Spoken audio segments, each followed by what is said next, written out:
नमस्कार। प्रभाव साक्षी news network पर आप सभी का स्वागत है। मोदी सरकार के तीसरे कार्यकाल का पहला बजट आ गया है। इस बजट को लेकर रोज राजनीतिक प्रतिक्रियाएं हैं, वो तो सामने आ ही रही हैं। आर्थिक विशेषज्ञ और बाजार विशेषज्ञ क्या सोच रहे हैं, ये जानने के लिए हमारे साथ जुड़े हैं इस समय धूत जी मुंबई से, उनकी मार्केट गुरु के रूप में भी विख्यात हैं। धूत जी, पहले तो प्रभाव साक्षी पर आपका बहुत-बहुत स्वागत है और मेरा पहला सवाल यही है कि आप इस बजट को कैसे देखते हैं? ये वैसे आपने मेरा पहले भी जब इंटरिम बजट वो आया था तब भी आपने इंटरव्यू लिया था और मैंने यही जी, बोला था कि अगर मोदी सरकार कंटिन्यू रही तो बजट ग्रोथ ओरिएंटेड ही आएगा और वैसा ही हुआ है। ये बजट एक ग्रोथ ओरिएंटेड बजट है। जो सेक्टर्स जो सेक्टर्स पे एम्फेसाइज करना था, स्पेस जी, सेक्टर और लोगों का विकास और लोगों को जॉब ज्यादा से ज्यादा मिले, उसी उसी उसी तरीके का बजट निर्मला सीतारमन जी ने दिया है। और कुछ जी, टैक्सेस जो लगाए हैं नेचुरली है कि ग्रोथ के लिए टैक्स लगाना भी जरूरी है। और उससे कोई ना तो शेयर बाजार को इफेक्ट आने वाला है, ना ही रियल एस्टेट को इफेक्ट आना है। लॉन्ग टर्म जी, कैपिटल गेन टैक्स को जो बढ़ाया गया है उससे कोई विशेष फर्क नहीं पड़ने वाला है, क्योंकि जी, जनता जानती है कि कुछ विकास के लिए अगर कोई चीज टैक्स दिया भी जाए तो कोई उससे विकास होना चाहिए, देश का विकास होगा, नई इंडस्ट्रीज आएगी, तो नई इंडस्ट्रीज आएगी, लोगों को एम्प्लॉयमेंट मिलेगा, तो उससे देश का विकास ही होगा। तो ये ग्रोथ ओरिएंटेड बजट है और जिसको आपको पॉजिटिव ही लेना चाहिए। और स्टैंडर्ड डिडक्शन में भी 50,000 की जगह 75,000 किया है। और ये केवल जो इफेक्ट आ रहा है वो long term capital gain tax को थोड़ा सा बढ़ाया गया है और एसटीटी को बढ़ाया गया है, जिससे कि शेयर बाजार के अंदर वही लोग आए जो जो वास्तव में इन्वेस्टर्स हो, इसलिए एसटीटी को थोड़ा बढ़ाया गया है। लेकिन इस थोड़ा नॉमिनल एनहांसमेंट से कोई बाजार को कोई नुकसान होने वाला नहीं है और ये ग्रोथ ओरिएंटेड बजट है। तो यही मेरा कहना है और thank you very much sir. और कुछ आप जी, पूछना चाहेंगे? जी। सर, मैं ये भी जानना चाहता हूँ सर कि जो मार्केट की प्रतिक्रिया रही है शेयर बाज़ार की, उसको आप कैसे देखते हैं? बाजार की प्रतिक्रिया जो है, पहले लोगों को ये समझ में नहीं आया, बाद में ये लोगों को समझ आया। तो बाजार जी, पहले आज 1,000 पॉइंट के नीचे सेंसेक्स गिरा, लेकिन उसके बाद में तुरंत बाजार आज प्लस के अंदर आ गया, पॉजिटिव में आ गया।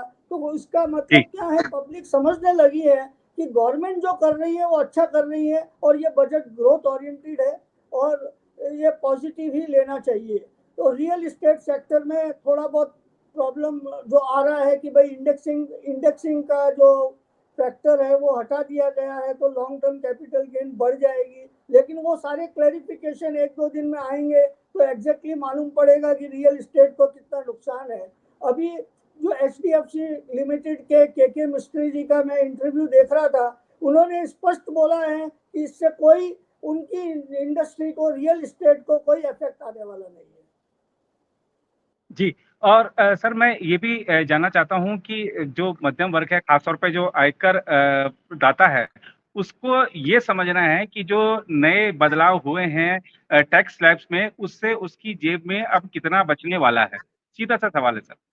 और ये वास्तविकता है कि उनको स्टैंडर्ड डिडक्शन जो 50,000 से 75,000 किया है, तो जी, लोगों को जब स्टैंडर्ड डिडक्शन मिल रहा है, टैक्सेशन में कोई ज्यादा कोई हेर फेर नहीं किया गया है, तो मध्यम वर्ग को और एक स्मॉल पीपल को कुछ पैसा मिलने ही वाला है। और गवर्नमेंट जी, उनके लिए ही सब कुछ करना चाह रही है। आज एम्प्लॉयमेंट के लिए भी भाई आज गवर्नमेंट जो है सबको जॉब देने में इंटरेस्टेड है और 1 मंथ का सैलरी गवर्नमेंट देने को लिए तत्पर है। तो इसका मतलब गवर्नमेंट एक एक अच्छे जो भी स्किल्ड लोग हैं उनको ऊपर लाने के लिए सोच रही है। जी। और सर ये जो एंजल टैक्स था, इसको हटा दिया गया है, इससे क्या प्रभाव पड़ेगा और इसका अभी तक आशय क्या था सर? ये ये इन्होंने क्या किया है, सारे एसेट्स क्लासेस को एक कर दिया है और एक करके इन्होंने जो टैक्स को बढ़ाया है, इससे कोई ज्यादा जी, कुछ फर्क पड़ने वाला नहीं है। और जी। ये जो एंजल टैक्स हटाया गया है, तो हटाया गया है तो ये उल्टा बेनिफिट ही है। जी। और सर मैं ये भी जानना चाह रहा हूँ क्योंकि मोदी सरकार के ऊपर एक प्रेशर था कि जॉब्स का क्रिएशन हो। तो अब जो 4 करोड़ युवा हैं उनको इंटर्नशिप कराई जाएगी, जो उनके भत्तों का भुगतान है वो केंद्र सरकार करेगी। स्टार्टअप्स के लिए जो फंडिंग बढ़ाई गई है। तो आपको लगता है कि जो रोजगार के मोर्चे पर अब ये बड़ा कदम उठाया गया और इसके असर दिखेंगे आने वाले दिनों में? डेफिनेटली इसका बहुत फर्क पड़ेगा। जो व्यक्ति आज इंडिया के बाहर जाके जॉब करना चाहता था, अगर उसको इंडिया में जॉब मिलेगी, और मोदी जी ने जो ये बोला है कि मेक इन इंडिया, अगर इंडस्ट्रीज जी। इंडिया के अंदर लग रही हैं और व्यक्ति को जॉब इंडिया के अंदर ही मिल रहा है, तो इससे तो देश का विकास ही होना है। जी। और सर कुछ चीज़ों पर कस्टम ड्यूटी भी घटाई गई है। आपको लगता है कि ये भी चाहे यहाँ पर अगर मैन्युफैक्चरिंग बढ़ाने की बात हो, चाहे जो बाहर से हम सामान मँगाते हैं वो सस्ता करने की बात हो, तो सब पर ध्यान दिया है वित्त मंत्री ने? मेन जो चीज है, जो कस्टम ड्यूटी जो घटाई गई है गोल्ड पे आज जी। 9% का कस्टम ड्यूटी रिड्यूस किया गया है। तो इससे तो गोल्ड इतना सस्ता हो जाएगा, और सिल्वर पे भी रेट रिड्यूस की है। लेकिन अभी मैंने जो सेक्रेटरी हैं हमारे इंडियन बुलियन एसोसिएशन से, उनसे मेरा डिस्कशन हो रहा था कि जी। आज करीब 5.5 लाख पर जी। पर किलो मतलब गोल्ड की रेटें गिरेगी। और उसके लेकिन हो सकता है कि जो कस्टम ड्यूटी घटाई गई है, जीएसटी बढ़ाई जा सकती है, परंतु अभी तक जीएसटी बढ़ाई नहीं गई है। तो जल्दी से जल्दी व्यक्ति को अपना गोल्ड खरीद लेना चाहिए। जी। और सर हमारे देश के जो बड़े शहरों में बुनियादी ढांचे के विकास की बात हो तो उस पर जो खर्च बढ़ा है वो सामने नज़र आ रहा है। लेकिन हमारे देश का एक बड़ा हिस्सा ग्रामीण क्षेत्र है। ग्रामीण क्षेत्र के लोग जानना चाहते हैं कि इस बजट से उनको क्या मिला है? ग्रामीण क्षेत्र में भी इस बजट के अंदर काफी प्रावधान किए गए हैं कि ग्रामीण क्षेत्र के अंदर कई सब्सिडीज दे रही है गवर्नमेंट, और कई तरीके के उन्होंने प्रोविजंस किए हैं कि ग्रामीण के अंदर जो काफी इंडस्ट्रीज हैं जो उनको बेनिफिट देने का वो गवर्नमेंट ने इसमें प्रावधान किया है। और ये डेफिनेटली ग्रामीण का विकास होना संभव है। जी।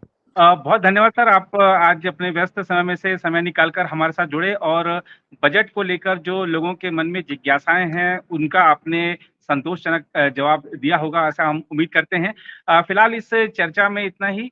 बाकी देश दुनिया की खबरों के लिए बने रहें आप प्रभा साक्षी के साथ। सर आपका बहुत-बहुत एक बार फिर से आभार।